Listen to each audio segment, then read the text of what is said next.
In the heart of the late 19th century, Yelverton, a village nestled in the verdant embrace of Devon, stirred with newfound life. The iron horse had arrived, snaking its way through the countryside and depositing city dwellers eager for a taste of rural tranquility. The air, once only filled with the bleating of sheep and the rustle of wind through Dartmoor, now echoed with the cheerful shouts of holidaymakers and the purposeful strides of new residents. Yelverton was growing, stretching its limbs like a sapling reaching for the sun. Amidst this burgeoning energy, a quieter, deeper need began to resonate within the community, a longing for spiritual solace, for a place to gather not just as neighbors, but as souls seeking connection and meaning.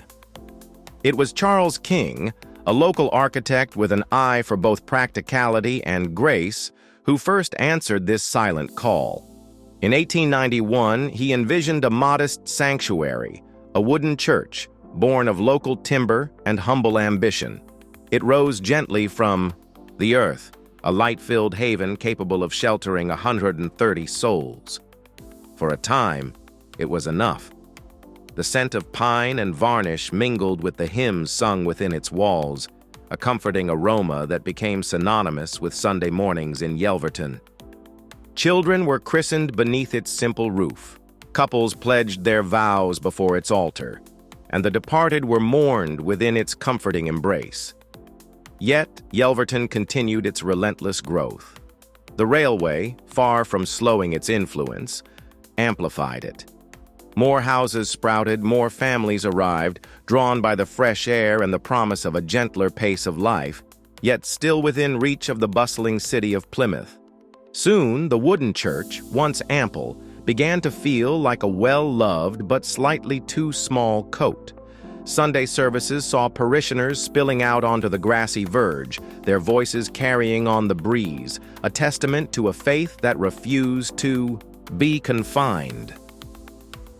The need for expansion became a quiet hum in village conversations, a shared understanding that resonated through the community. And then, like answers to unspoken prayers, came the Bailey sisters from Elford Town. Generous souls, their names, Elizabeth and Jane, though history often remembers them collectively, the Bailey sisters possessed both means and a deep sense of civic duty. They understood the burgeoning spirit of Yelverton and recognized the urgent need for a more substantial house of worship. In 1907, their donation arrived like a blessing. Half an acre of land, fertile and ready to receive new foundations, and a sum of $515, a considerable fortune in those days, earmarked for a new church built of enduring stone. Sir Henry Lopes, a local landowner whose roots ran deep into Devon soil, added his own generous touch.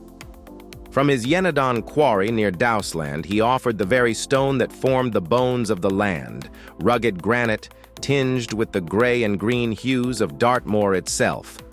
This wasn't just building material, it was a gift of place, embedding the church into the very landscape it served.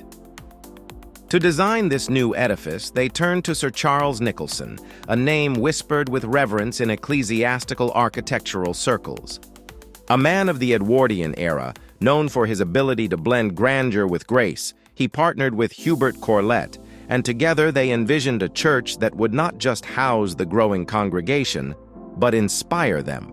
Local granite from Sir Henry's quarry would form the exterior, sturdy and timeless, while the interiors would be crafted from buff-colored ham stone, lending a warmth and gentle light to the sacred space. The transition was ambitious, a leap of faith from the temporary to the permanent, from the modest to the magnificent. Construction began, the sounds of hammers and chisels replacing the quiet rustle of leaves. Local hands, alongside skilled stonemasons, worked tirelessly, laying stone upon stone, watched over by the hopeful eyes of the villagers. By 1910, St. Paul's, built of stone and dreams, opened its doors. It wasn't fully complete, the finishing. Touches would take another 2 years and push the budget slightly over, but it was ready. Gone were the simple wooden benches of the old church. Nicholson, with his modern sensibilities, preferred chairs, offering flexibility and a different kind of congregational arrangement. The air within the stone walls felt different, heavier with permanence, yet also lighter with possibility. The light, filtering through the yet-to-be stained glass windows, played across the buff-colored hamstone, bathing the interior in a soft, welcoming glow. The early beginnings of St. Paul's Stone Church were more than just bricks and mortar, more than just generous donations and architectural plans.